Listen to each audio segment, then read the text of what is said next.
Right now? I mean, do you want me to start talking? No, you're good. Oh. We're gonna let everybody get in, all the attendees filter in. Yeah. So, yeah, just hang out for a little bit. Everybody who's coming in, we see you. Lots of you. Sorry, we're running a little late. That's my fault, not David's. He was on time.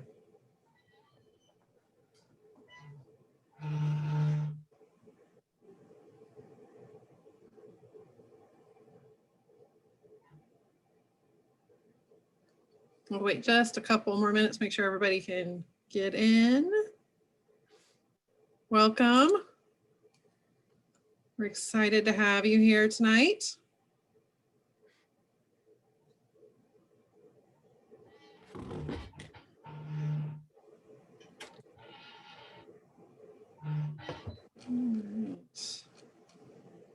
More people pop on in. All right, sorry for the late start, guys. Sorry we were a few minutes late, but here we are. And we're excited to have you all here tonight with us and joining us for part one of a part two of two-parter. This one is, David has lots of information to share with us, so we will be doing this again next Tuesday. I know, it's election night, but you can take an hour break, come watch David, learn about some trucks, and then go back to watching everything else. So tonight we will hear part one of the Kenworth Evolution of a Legend, the Kenworth K100. We're going to go from 1963 to maybe when, David, tonight? 67. 67 tonight. Oh, so we got a lot to cover next week. Yeah. Exciting. All right. If you've been with us before, you kind of know how this works. If you're the first time joining us, if you have any questions, either if you're on a computer down below, you should see a Q&A little button. You can push that and it'll type in your question and we will answer questions at the end. But type the questions as you think of them and we'll just hang on to them. So no need to wait and hold them. We'll get to them. If you're having issues with anything or have questions, technical questions, you can put that in the chat box. I can answer that while David is doing his presentation. So without further ado, I do have a few little questions we like to do around here because it's kind of fun to get to know who we are talking to and where you guys are from. So we're going to get to know where and who you guys are a little bit. So if you guys can answer these questions that just popped up on your screen, we'd love it.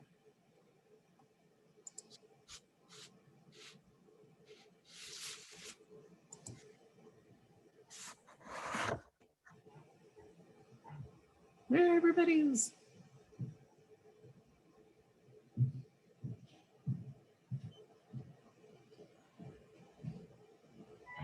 Hang out with us while we wait for everybody to push their buttons.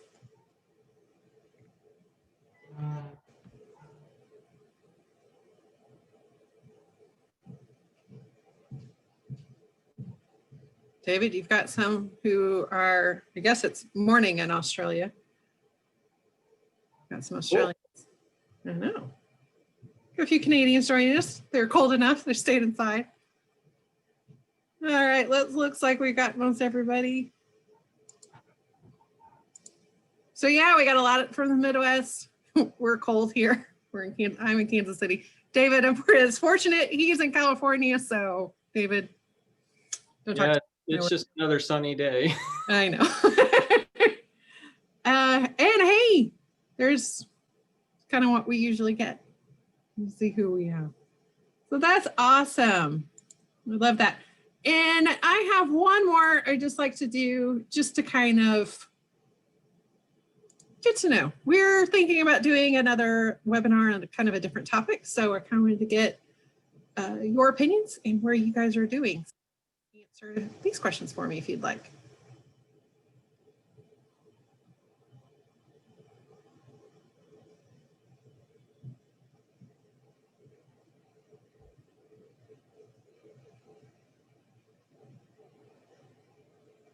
If they don't pertain to you, you don't have to answer. No big deal. Just kind of something fun. I'm doing a little market research if you would.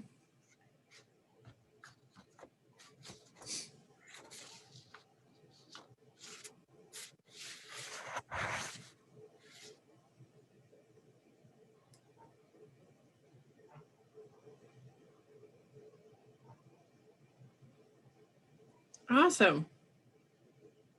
It looks like a lot of you guys have restored trucks in the past. And some of you are doing them right now. Awesome. And then a lot of you definitely want to learn more about it. So keep a lookout. That might be a little hint of what may be to come. Almost nobody doesn't want to learn. I know. We all want to learn. That's why we're here. That's why we do webinars, right? So that's awesome. All right. Well, without further ado, David, the floor is yours. So if you'd like to take your screen share from me, I'm going to. That's the green thing. I'll let you talk.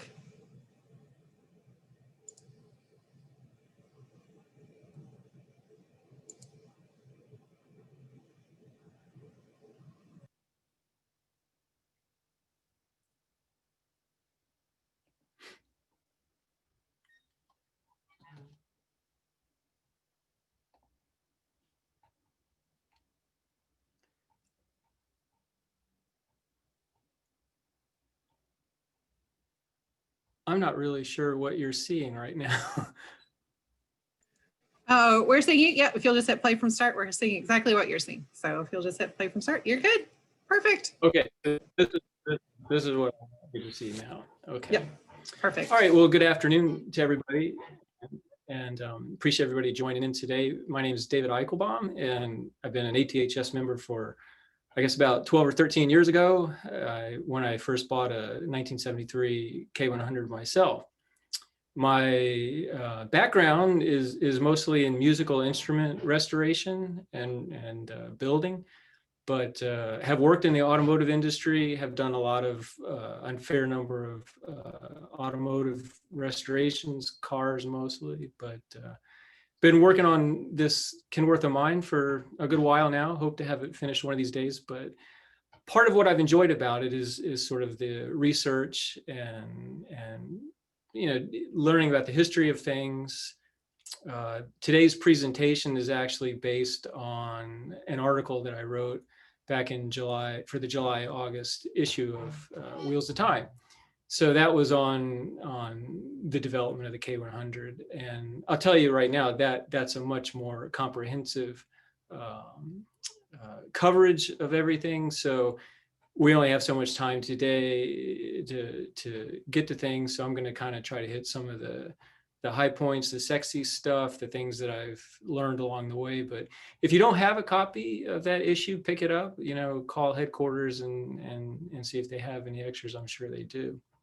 But I'm not an expert by any means, but I've learned a lot over the years working on my own truck and doing research. So I thought it'd be kind of fun to share that, and there's some things that I was always confused about, so try to explain some of those things and generally have a good time. So if you have any questions, like Leanne was saying, we'll get to them at the end, but please don't be shy.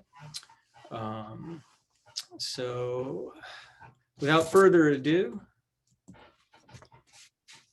the K100 series, it's important to recognize, I think, that there were essentially overall 2 cabs and 2 chassis. We're not covering the K100E model or non-US produced trucks. So in the US, we had basically a first generation cab and a second generation cab. And there was overlap. The chassis and the cabs weren't really developed at the same time. So they look a lot alike. Those 2 pictures that you see at first glance, they look an awful lot alike, but they actually are completely different. Today's presentation is going to focus on the first generation cab, 1963 to May of 1967. So real quickly, the first generation cab was sort of an updated version of the cab that came before it, but the chassis was sort of all new, and that was sort of the big news. The new cab came out in 67, and that continued on up to the E model. So to sort of show you where it came from and cab over development, things were fairly evolutionary. The orange truck on the right is the preceding K500 and 800 series cab. Looks an awful lot alike the K100 that we're going to talk about, but there are a lot of differences. The cabs that preceded that, we had the bullnose series and the what they called the CSE and CBE series over there on the left. They were working out styling, design. You can see those trucks were actually styled a little bit more. The K100 looks an awful lot like a box, but they had much better equipped and bigger sleepers. And that's kind of the shape that they kept for a very long time. So just real quick history there. Why were cabovers even important? Well, they were always important in the Northeast. They were, shorter wheelbase tractors. You could maneuver a lot easier into the tighter spots. But I put this chart up there so that everybody could see. In the 50s and 60s, we had a lot of different length restrictions across the country for doubles and singles. And the cabover started to play a bigger role in maximizing freight, depending on what state you were running in. Resulted in some pretty interesting configurations like you see there with a little white truck. More than likely, this is a West Coast truck, probably Utah or Arizona, one of the states with the longer length rules. But the cabover in general just was starting to have a much bigger role in things, and that's why Kenworth kept developing it. So with all that said, in the fall of 1963, they introduced what they called the new COE 100 series. They weren't real consistent about this. Sometimes they called it the COE, sometimes they called it the K100. But the main feature of it was really the chassis. The cab was largely an updated version of the previous cab.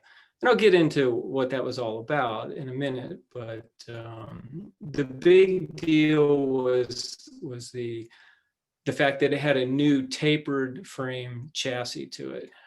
The reason for this was that V8 engine design was thought to sort of be the way of the future.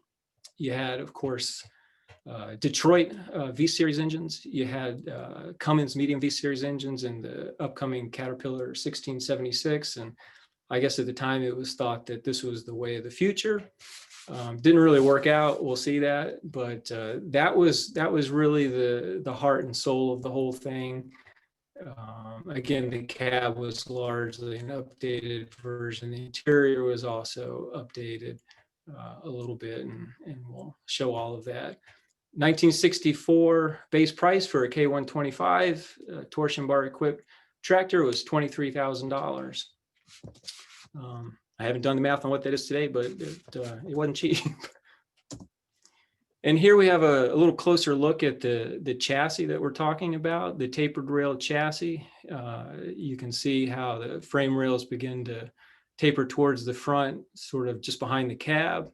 It allowed a lot more room for V-Series engines to sit lower in the chassis, also gave clearance for your exhausts. And there on the right, you can see even if a V-Series engine was not fit, it also gave pretty unparalleled access to different components. Again, the V engine of the future thing didn't really work out, but it was an interesting idea.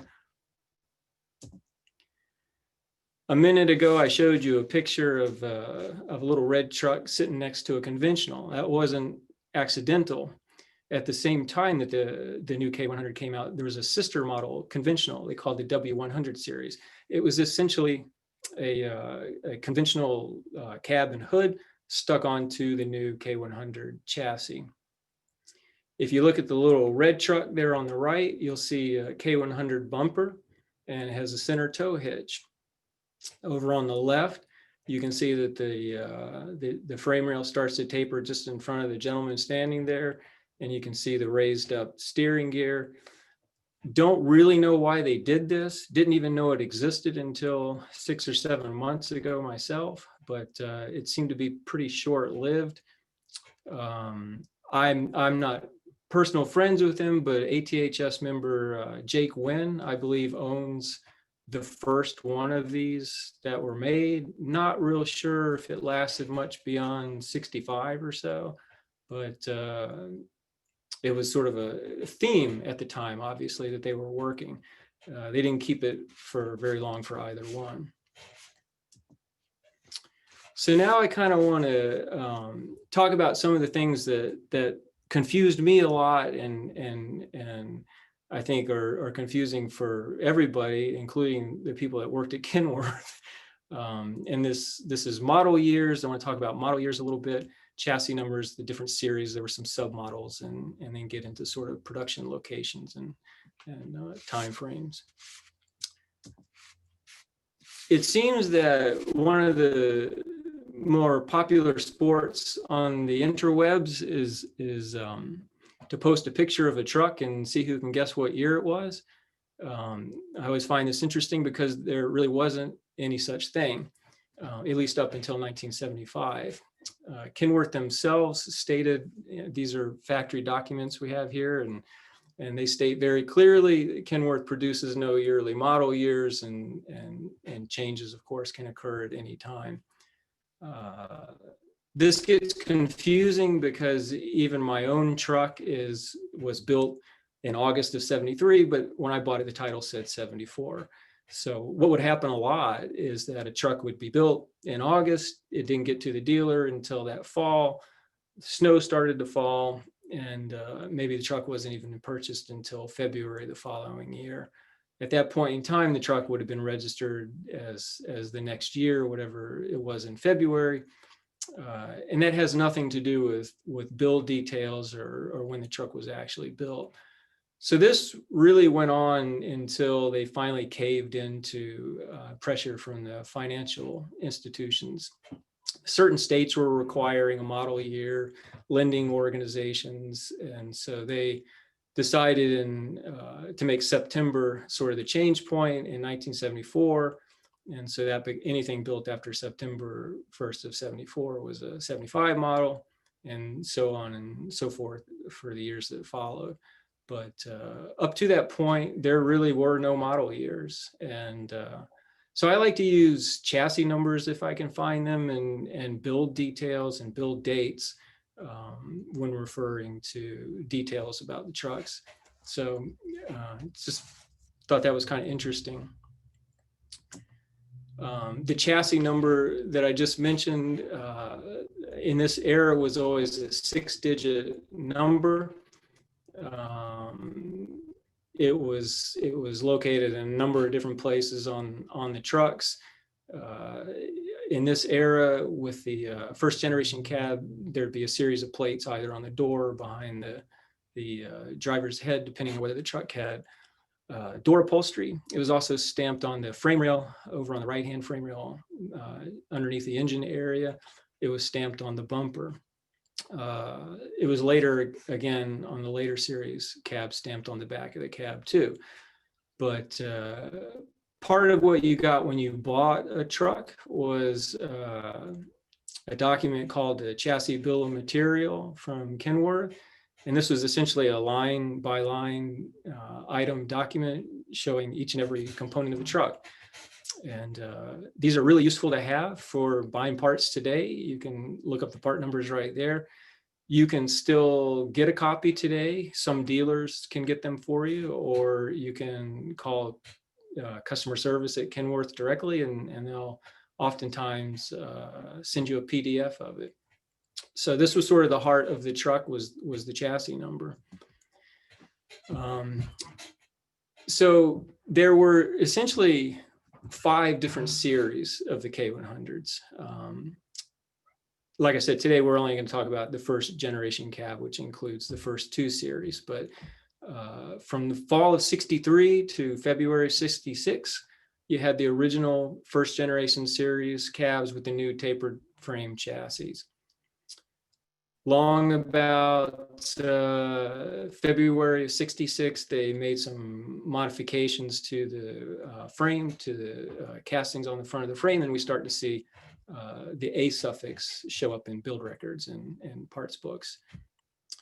In May of '67, we got a new cab. Again, we'll be talking about that more next week. And that cab was still sitting on the tapered rail chassis. When they finally abandoned the taper rail chassis and decided V8 engines weren't really going to be the future, they put a straight rail chassis under it, and that became the K100C in April of '69. And that lasted until 1984. They redesigned the cab once again, and it became the K100E. That was a little bit of a smoke and mirrors a job in a sense. The cab supposedly grew in size, but they kind of really didn't. The BBC figure, for example, on the 108 cab went to 112, but they really actually got that by pushing the grill out and the bumper out a little bit. The actual sleeper and cab itself didn't really grow. Kind of interesting. Fun fact, but we're not going to talk about the E models. There were submodels. There were lots of submodels. So I put together this chart that hopefully makes sense. Up to July of 1974, here's how it all broke down, because people will ask, you know, I've got a K100, or I've got a K100C, or I've got a K100 123, or what do I have? And so how it breaks down is the K indicated cabover series. The letter behind it was the chassis type or a change to a chassis or cab. So A, B, and C denoted changes. The 121, 122, 123, 4, 5, that indicated the suspension type. As I've written here, this was based on the theory, how they developed things in past, and this goes back to the automotive world as well. Cabs and chassis were really developed independently of each other, which is why we have overlap in these two cabs and two chassis. So the whole thing was kind of brilliant and kind of really confusing all at the same time. Never shy of coming up with ways to sell you stuff or price things. Kenworth also had different base prices for these different designations, the suspension submodels, that is. Over on the right there, I have a little chart. They had these quick build programs of how to put together. If you couldn't figure it all out, we'll do it for you. Just buy truck D, E, and whatever, and you'll get whatever suspension model that comes with, and so on. So the whole thing got really kind of confusing. Nobody could figure it out. And after July of '74, they dropped the whole thing, and we'll explain that in a minute. But hopefully this breaks it down in a way that maybe sheds some light on it. You can come back and take a look at this later. Digging a little bit deeper into the chassis submodels, those refer to the suspensions. This is typically what you'll see stamped on the ID tag, and also what's listed on the bill of materials list is the chassis designation. The K, of course, stands for cabover series.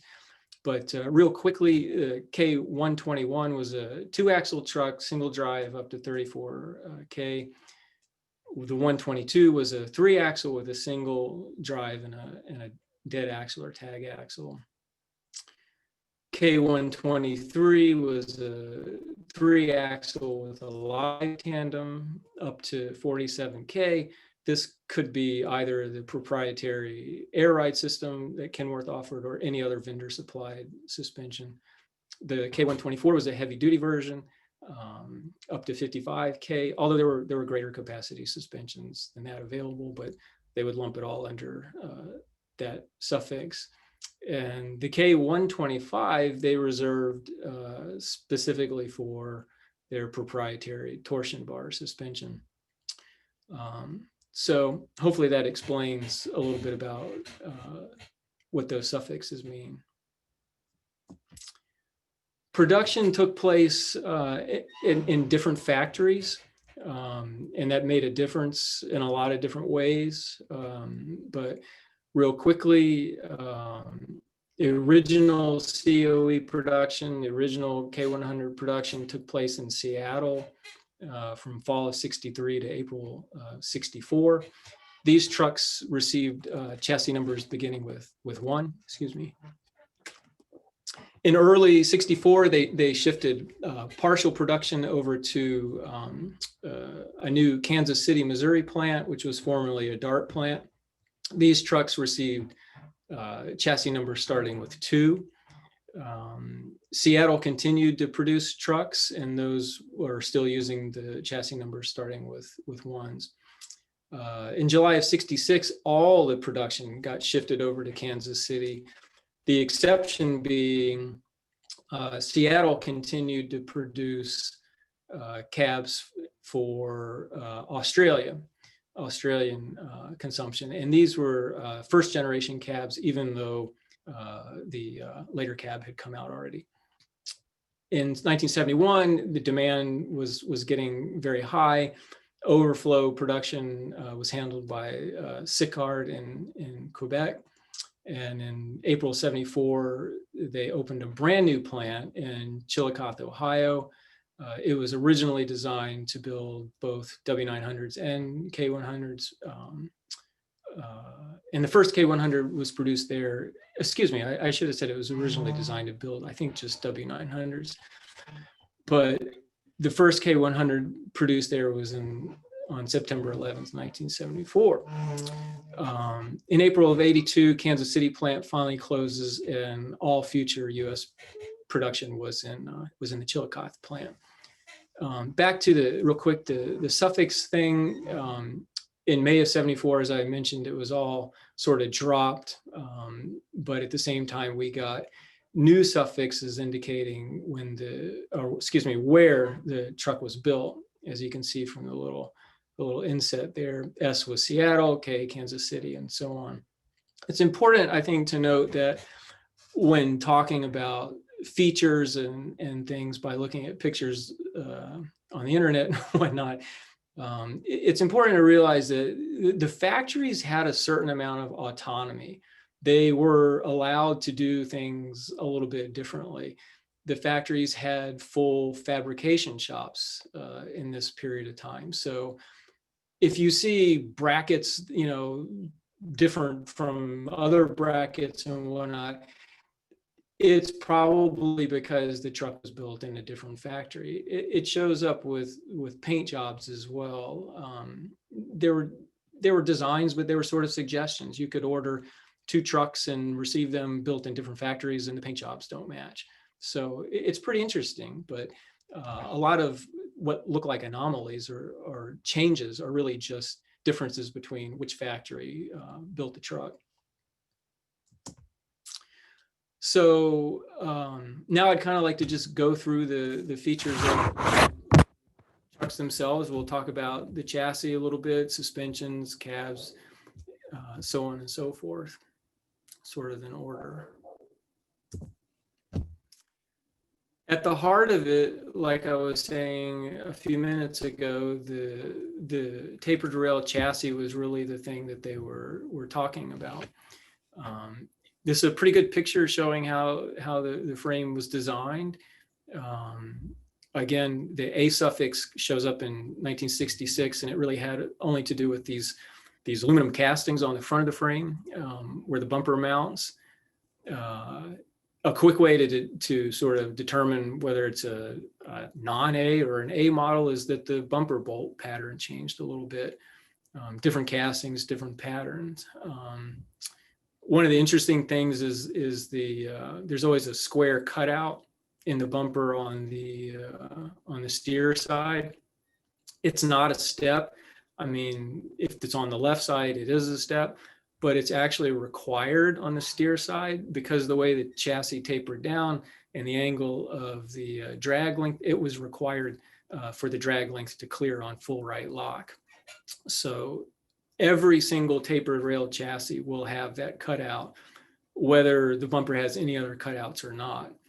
When you get to the C model later, that's not the case. but kind of interesting.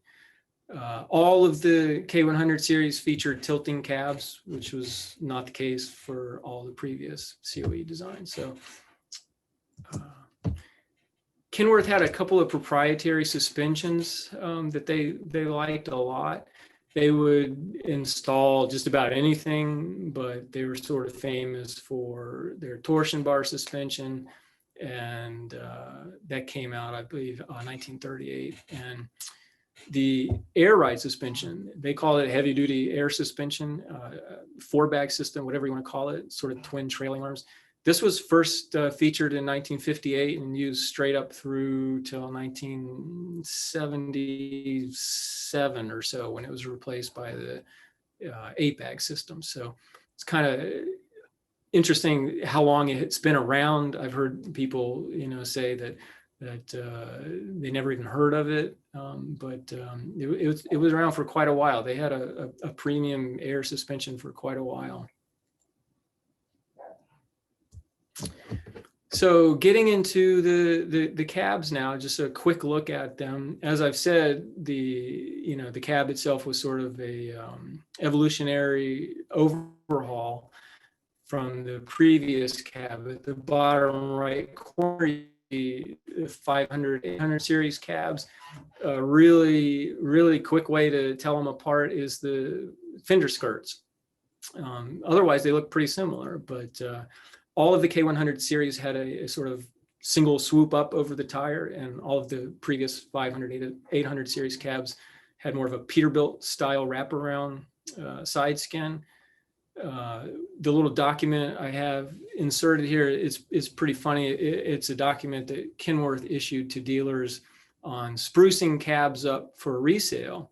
And one of the suggestions was that you would cut the fenders off of the older cabs to make them look like the newer cabs. So when you're poking around looking at pictures, it's hard. I mean, it's hard to figure out what you're looking at sometimes. So don't discount the fact that somebody has updated an earlier cab to look like the newer cab. The mantra of the day was sell trucks, new and used. So that's just really quickly a look at the basic cab design. Some of the more in-depth features of the cab, it was available in several different sleeper options, 52, 73 sleeper and non-sleeper, and 76 sleeper cabs. It was the original Gen 1 cab that we're talking about was stressed aluminum panels. The only fiberglass bits were for the rear roof cap in some cases, but this was a fully stressed aluminum cab for all of the panels. Like I said, it was all of them were tilt cabs, 76 degrees at first. That would be increased later down the line. We had the sun visors were offered in either metal or fiberglass. Fiberglass didn't come out until Kansas City started building cabs. The order of the day for intakes and exhausts were cab mounted. There were exceptions. I have a picture a little bit later showing one, but that was the exception, and the standard was cab mounted for all of those. Bulkhead door construction dating back to 1958 from the CBE series was continued forth. A good 3/4 view cab here sort of shows some of the other details, like the 3-piece roof, which allowed them to build differing cab lengths without changing the front or rear caps. They would just shorten the center aluminum section. Looking at the rear of the cab, we have a sort of a semi-trapezoidal grille opening. The side panel you can see is just a single swoop. You have a luggage door that's fairly square. The later cabs would be more rectangular. High mount lever style door handles, they remain in place until late 71. All the cabs featured a mechanical latching system. The hydraulic system didn't come out until the later cab. As I mentioned a second ago, intakes and exhausts were pretty interesting. They were, like I said, mostly cab mounted. The only exceptions I've ever really run across are for 12V Detroit engine installations. You see in the bottom left corner there, you have a couple of standards that are mounted straight to the frame rail. They technically didn't start offering what they called freestanding exhausts until 1971. But 12V engines require some pretty creative plumbing solutions. The truck there with the little boy in the picture is a 12V Detroit because it has twin breathers and twin air cleaners, and that two-stroke Detroit 12-cylinder required enough air volume. That was the only setup that needed twin air cleaners or intakes. In the middle, a very strange setup with a sort of a warm air intake system on a cabover. Never really seen that before. Notched cab corners were very popular in the day. If you wanted to put a drum box or a van box on the back of a truck, surprising the number of trucks that did have that option. You even had an option for a through cab intake there at the bottom right. So these early cabs, they changed a lot. They were really quite unique. A lot of these trucks, they were very special. You didn't see two quite alike. Grills followed that mantra. In the early days, you can almost lose track. But the big deal with the grill itself was that it was now attached to a removable panel. You see on the bottom right, the whole grill panel was held to the front of the truck with Zeus fasteners. But the inserts were, there were a number of different inserts ranging from none at the far bottom left there. You just simply have the radiator shutters. There was a mesh version sitting into a rubber gasket. There was a couple different screen designs. Some of them were chrome plated, optional. Some of them were stainless steel. I've even heard some of them are aluminum. It seems like there was a lot of experimentation, and again, we have two different factories that producing these trucks. And eagle-eyed viewers might notice that the two pictures on the far left, the little oil filler door, is mounted facing opposite directions from each other. Don't really know what that's about, other than things were just sort of crazy at the time. There were a lot of variations in things. So again, this goes back to what I was saying about identifying these trucks. The different factories did things differently. Emblems were for the grill were strictly the Kenworth script emblem, which was a updated or modified version of the individual letters that you saw on the conventional hoods. This was the only emblem that was used on the front of the grill for US built trucks. It was later moved down to the fender, but not for this series.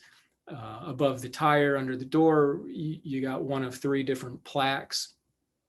You can see either KW or it's a K100 or I think the later ones in particular, they spelled it out with Kenworth. But the little plaques could be polished or they could be made out of the ribbed material. But there was no bug emblem, crooked emblems, whatever you want to call it. There was no bug emblem used on the grills of these trucks. It was always the script emblem. A lot of people change that, update that, but that's not what was there. There were some interesting cab oddities. Again, these were really, they were building things for all kinds of custom applications. The little truck on the left is what I refer to as a slant back cab. I don't really know a lot about these. They seem to have been built in 63 and early 64, run across a handful of them. Not really sure what they were up to there, especially that truck there with the exhaust system hanging off the back. It didn't really give you any more clearance, but it's a good picture of the exhaust and the full chrome perforated shield. The truck in the middle at the top, it's probably blocked out, but that's an Australian truck, probably built by Seattle before the Australian plant was fully up and running. There were a number of these built in later years for like Rockwell and other companies for, I guess, taking engineers around for driving around and whatnot. But you see a number of these four-door cabs. They're pretty, but this is the only one I've actually ever seen of the first generation cab. Some other interesting features of the earlier cab on the bottom right, you'll notice that truck also does not have a center grille screen. One way to identify the very earlier first generation cabs is they have 5 little fresh air ports, or whatever you want to call them there, for bringing fresh air into the heater system. That would later be replaced by a little square grill. And this truck has what looks like is a very early version of a frontal air intake, which would later sort of be a more vertical grill up against the side there, but pretty clear that's what that is. We got a all new metal dash. It followed suit with the W900 style, sort of raised aluminum panels. Gauges could be fixed in any number of different ways. It could be inset directly into the dash, as you see right there at the top picture. They could also be put in that little plastic pod that was also used on the W900 series, or they could just be stuck right square onto the outside of the grill panel. It was sort of the Wild West. The aluminum, raised aluminum ribbed material went away circa 1965. Wood grain started to replace that. All of your gauges were, or many of your gauges were Stewart Warner in this era. Although there were plenty of options for electronic gauges, most of these were mechanical, but there were electronic speedometers and tachometers available and at the time. So it was a lot of different options there. I threw the picture of the dual pyrometer in there because the theme here was V8 engines, and that was really the only use for that. You don't see too many of those. The interiors were largely improved from the previous K500 and 800 series trucks. We get now what are referred to as Splendor padded interior pieces. And these were available either separately, sort of a la carte, or you could order a package. In this era, 63 to 67, we get only 3 choices of color, KW red, brown, and black. But these could be offset by what they called autumn smoke stripes on the seats only. Striped door panels were yet to come. But if you look at the main picture, the main red door panel there, the autumn smoke could be ordered as a trim to the door panel itself. The brown panel on the right doesn't have that feature.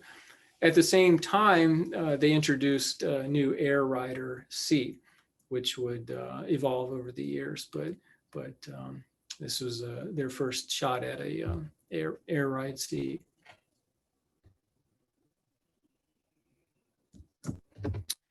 A couple of miscellaneous items. Fuel tanks had a couple of different filler neck styles. The earliest of the trucks would have had a sort of just a welded pipe, essentially, with a cap, and that was used up to spring of +64. A little bit more updated version of that was introduced as a cast base with a raised neck, and that was seen up through 67, maybe early 68. The tanks themselves could be had in aluminum or steel, painted, or mill finish for the aluminum. Never been able to find an option for polished tanks from Kenworth, like you could get from Peterbilt. But fuel tank straps could be either painted along with the tanks. They could be zinc plated, or chrome is a very popular option too. So over on the right, the Newton truck we have here, very, very well-known organization. Roof-mounted AC units only during this era. The familiar grill denser unit wouldn't come out until the next version of the cab. Dual headlamps, it's interesting to note, was always a $10 option. A lot of people didn't get them. A lot of people liked the singles. If you got a power window at this time period, it was electric. I know air windows were very popular later, but in this time period, it was electric. And bumpers were only square bumpers. No gull-wing bumper until much later. Bumpers were actually available in different depths, either steel or aluminum, chrome-plated, polished. But again, no gull-wings in this era. One of the things that happened a lot, and this sort of harkens back to the factory's recommendation of cutting off the side panels, is there are a lot of trucks that seem to get updated or made to look like later trucks. And I thought these were a couple of interesting examples. So when you're out and about looking, and see a truck and that detail doesn't match with this detail, people did a lot of strange things. On the left, this is a K523. So this is the preceding model that somebody updated to look like a K100. And he did a really good job, but everything about the front of the truck is wrong. Just about. The bumper's wrong. The grill is all added, all made to look like a later truck. And he even went so far as to add the oil filler door, which doesn't seem to have a place to close. On the right, we have a circa 66, 67 early K100 first generation cab that somebody has tried to update a little bit to make look like a later cab. The footwell has been added from a later cab, and we also have a step ladder from a later cab. So when you're looking at these things, you have to take all of this stuff into account, and it can get tricky sometimes. And that's kind of it for part one. The future is going to show up in a hurry, and it's going to include a new cab, all new cab, lots of changes there. We're going to get some big sleepers. We're going to get all kinds of special limited edition models, and lots to talk about in part two. Thank you, David. That was amazing. I do have a few questions. Again, if you guys have questions, go ahead and type them out. Glad everybody could join us tonight. It's been quite interesting. I always learn so much whenever I listen to you guys talk. You have such passion. It's amazing. We did have somebody ask. We did have somebody ask about the badges on the grill a little bit. Sure. But he asked, when did K100 start using the KW badge on the grill? U.S. trucks, that showed up in 1967, but there are trucks that continued with the new cab. You see the picture that we have here up on the screen right now? That's a very early second generation cab. Some of those grills continued with the script emblem as well, but the vast majority of them, this is the first time we see this bug emblem show up. Awesome. And then he was also interested to hear how the 523 morphed into the K100.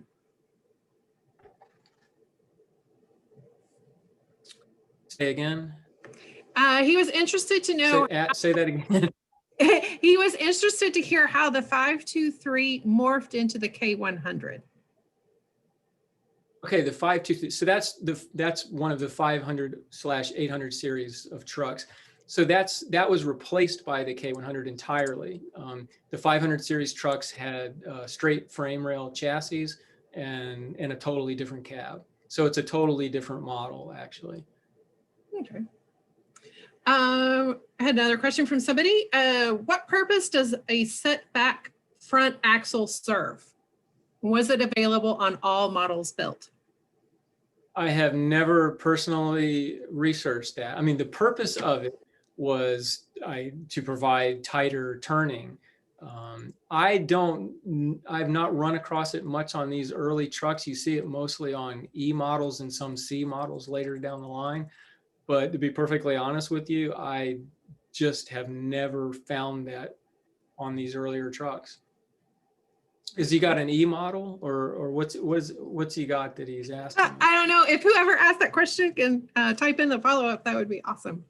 Yeah, I'd be curious, because I'm racking my brain to think if I've ever seen a setback on one of these trucks, on one of these first generation trucks, that is. All right. All right. What engine did Iron Duke move truck have? You're talking about the movie. I'm assuming. I'm reading from word for word, so apologize. I actually saw that movie. It had a Cummins, probably a small cam, but it might, I don't know, it might have been a big cam 1 or something, but it was a Cummins, A55. Okay.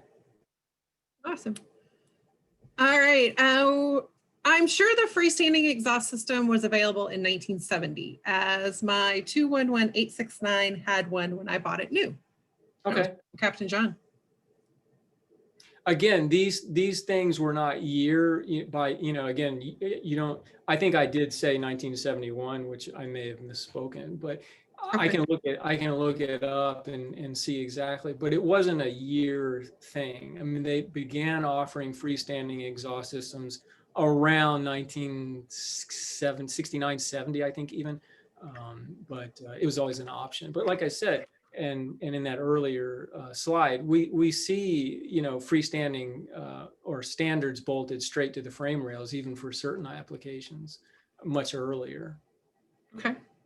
I have another question. Do you know that last year you could order 2 transmissions in a K100, the 2-stick option? I do not. I believe that probably ended with the E model, if I had to take a crack at it, because I all the way up through C models, you could certainly get twin sticks, but the E model introduced cable shift, and I'm pretty certain that was the only thing you could get. In other words, you would not have been able to have twin sticks in that truck. So I'm going to take a crack at it and say 1984 with the E model. But I've definitely seen C model, 80s C models with twin sticks in them. All right. Well, maybe we could give you some homework for next week. Or, phone a friend or something. But all right. And the E model had a cable shift. So, you obviously earlier, well, not obviously, but early trucks did have cable shift auxiliary transmissions. I'm not saying it wasn't possible to have that, but I think that option was probably dropped by the time the E model came out. Okay. All right. In the next to last slide, the tractor appears to have a single, I think it's supposed to be rear tires. What's with that? I don't know which slide is the next of the last. Maybe the one right before this one. Do I go back? Sure, you can at the bottom left-hand corner. See a little arrow back. Yeah. Okay, and the question is? Oh, it's that single rear tire instead of the double rear tires, I think. Oh, on the truck there on the right. Yeah. Mm-hmm. I don't know anything about that truck. Okay. You was just asking what was going on with that one. Yeah. All right. Do I go back forward again? So I had a couple of people logged in a little bit late. Maybe, David, if you can just kind of give your background a little bit, just real quick, again, for those who may have joined us a little late. You want me to give what? My just background? your little bit of background that you gave at the beginning, just real quick. Oh, we had a few people join late, so they were curious. Oh, Yeah, no, I'm David Eichelbaum. I live in California, ATHS member for 12, 13 years. Have a K123 1973 model myself. Write a column for Wheels of Time called Restoration Corner. My background is in musical instruments, restoration and building, but been around cars most of my life. That's awesome.